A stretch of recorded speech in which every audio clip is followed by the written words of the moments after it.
बिस्मिल्लाहिर्रहमानिर्रहीम। कैम 605 है,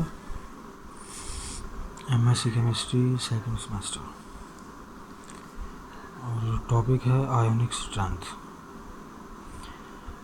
ionic strength असल में इलेक्ट्रिकल कनेक्टिविटी जो है उसका मेजर होता है।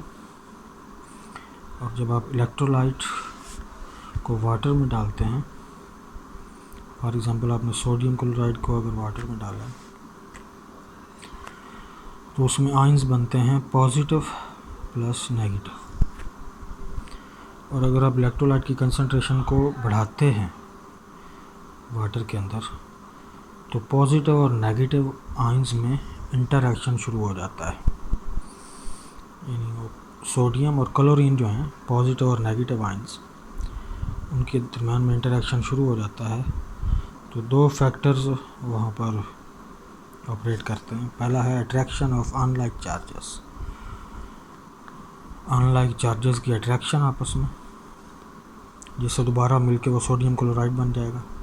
और दूसरा है थर्मल डिस्ट्रीब्यूशन, मतलब जब वो अट्रैक्शन करेंगे तो उनमें जो भी थर्मल डिस्ट्रीब्यूशन होगा ये उससे रिलेटेड है।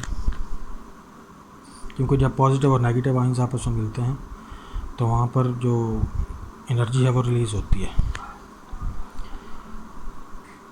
ये जो दोनों फैक्टर्स हैं हमने देखे हैं, ये दोनों फैक्टर्स डिपेंडेंट हैं किसके ऊपर?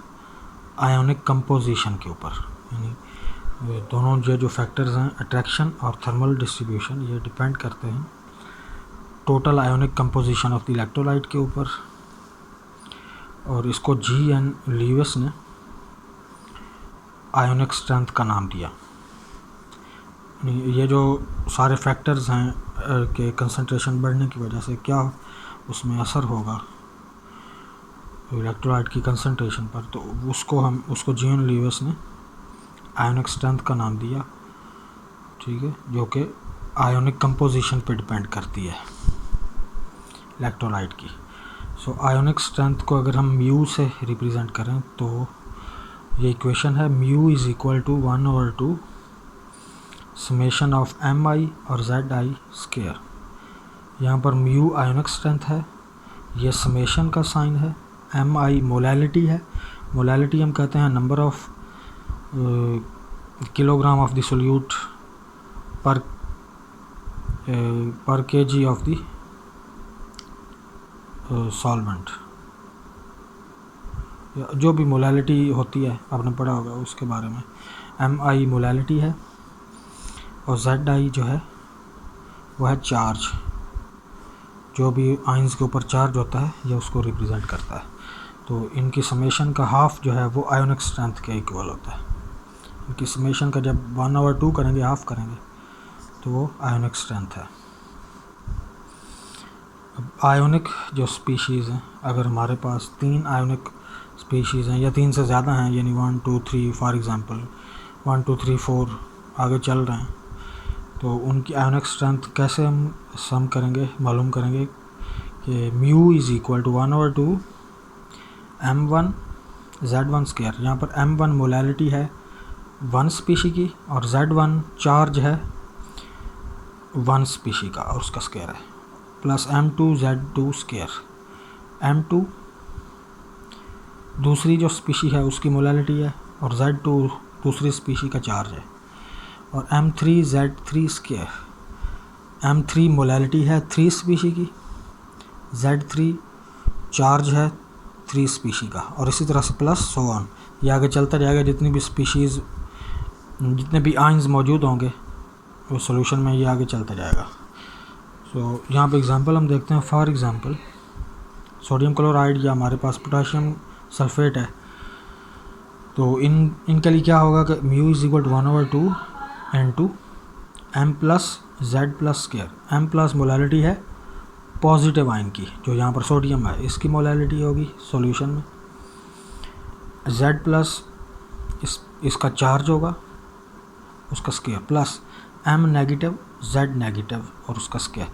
m नेगेटिव यहाँ पर क्लोरीन जो होगा नेगेटिव होगा, उसकी मोलैलिटी है। z नेगेटिव क्लोरीन का चार्ज होगा जो -1 होता है। तो फॉर यूनिवेलेंट इलेक्ट्रोलाइट, यूनिवेलेंट इलेक्ट्रोलाइट जैसे हम अभी ये बात कर रहे थे सोडियम क्लोराइड की या पोटेशियम क्लोराइड, यहाँ पर जब ये आयोनाइज होते हैं तो ये +1 -1 +1 -1, तो ये नेगेटिव, ये यूनिवेलेंट है। तो mu is equal to 1/2 m into 1/2। m यहाँ पर मोलैलिटी किसकी है,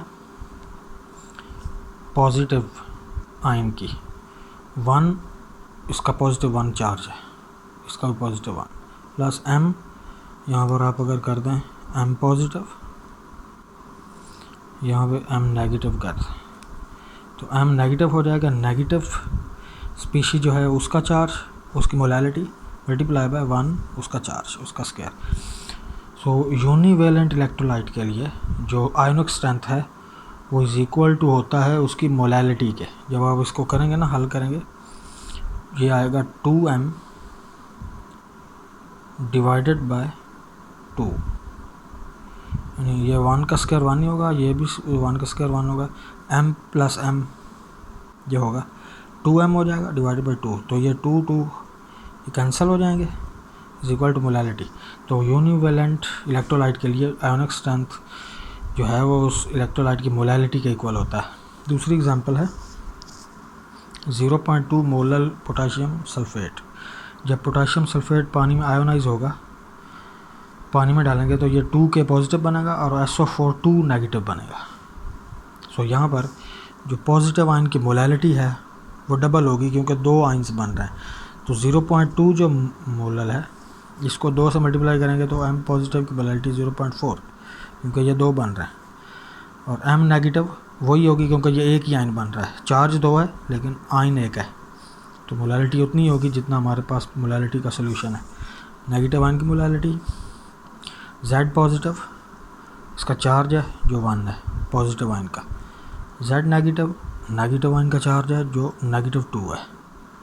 सो इन वैल्यूज़ को उस इक्वेशन में पुट करेंगे, mu is equal to 1/2 0.4 molality of positive ion multiply by उसका चार्ज का square plus 0.2 molality of the जो नेगेटिव आयन है उसकी मोलैलिटी मल्टीप्लाई बाय 2 का स्क्वायर जो उसका चार्ज है उसका स्क्वायर।